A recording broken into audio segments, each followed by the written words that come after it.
Howdy. This is how I like to cut up venison. We got a rear shank here, rear hind quarter.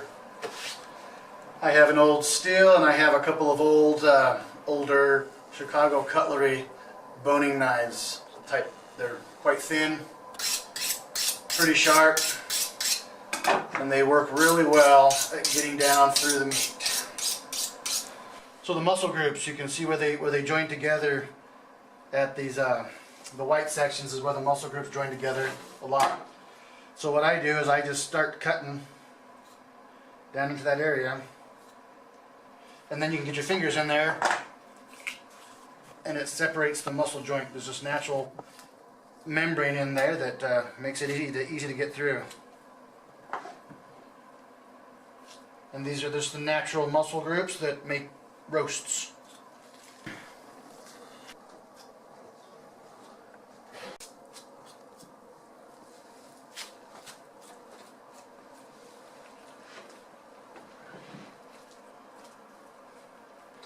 This is the deer that I ran down for 3 miles before I jumped on its back and bit its throat. So the meat might be a little bit gamey, but it was worth it. Just kidding.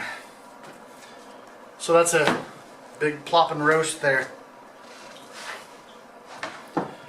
So next I just go on the inside of the bone here and get more.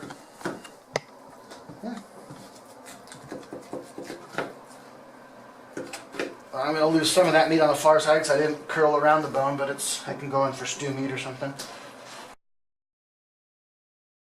So there's another big roast if you want that like that. Huh? Here's some meat off the edge of the bone that can be used for stew meat or just to eat raw if you're into that. I'm not. Alright, here's another little bit of stew meat up here. And then the lower leg, the lower cannon bone, is going to be all kinds of gristle and tendon sinew. This right here is the Achilles tendon that works fantastic for if you're into traditional archery, you want to make your own arrows. You use that for tying up your nocks and your points and fletchings.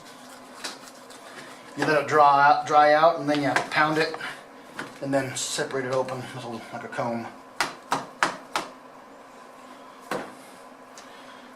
Alright, so this is like your calf muscle or your forearm.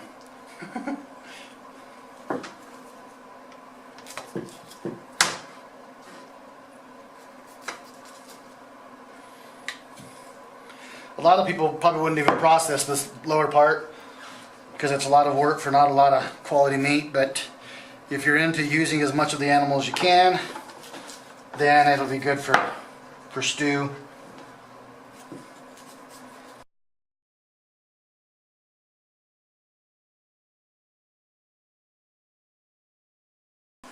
As you can tell, I don't typically worry about, if it's a certain cut of meat, if it's, a chuck roast or whatever, a flank or I just cut it up, eat it, because that's what matters. It doesn't matter what it's called. Except for the back strap, of course, that matters. They're good. But there's just some foreleg meat, and that's about as far as I'd go with this. I'll let the animals chew on the rest of this and clean it up for me, or just let it use this back section right here of this bone for a knife handle maybe. That'd be good. Any questions?